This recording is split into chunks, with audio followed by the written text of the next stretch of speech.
বাহরাইনে বসবাসরত বাংলাদেশি ব্যবসায়ীদের সঙ্গে বৈঠক করেছেন বাংলাদেশের রাষ্ট্রদূত Mohammad Rais Hasan Sarwar. Bangladesh business forum Bahrain এবং দূতাবাসের যৌথ উদ্যোগে আয়োজন করা এই এক্সচেঞ্জ অব ভিউজে প্রবাসী ব্যবসায়ীরা তাদের চলমান ও ভবিষ্যৎ ব্যবসায়িক পরিকল্পনা, বিনিয়োগ সম্ভাবনা এবং বিভিন্ন চ্যালেঞ্জ তুলে ধরেন।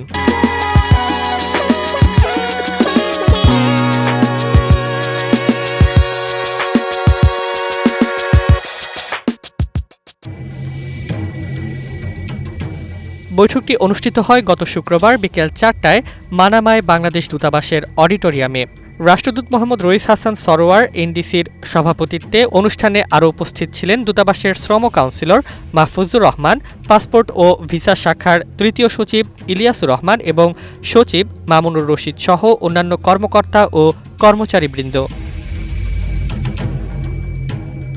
রাষ্ট্রদূত বৈঠকে বলেন, বাহরাইনে প্রবাসী ব্যবসায়ীদের বিনিয়োগ ও উদ্যোক্তা কার্যক্রম বাংলাদেশ ও বাহরাইনের মধ্যকার অর্থনৈতিক সম্পর্ককে আরও মজবুত করবে। দূতাবাস সবসময় প্রবাসী ব্যবসায়ীদের যৌক্তিক উদ্যোগে সহযোগিতা করবে।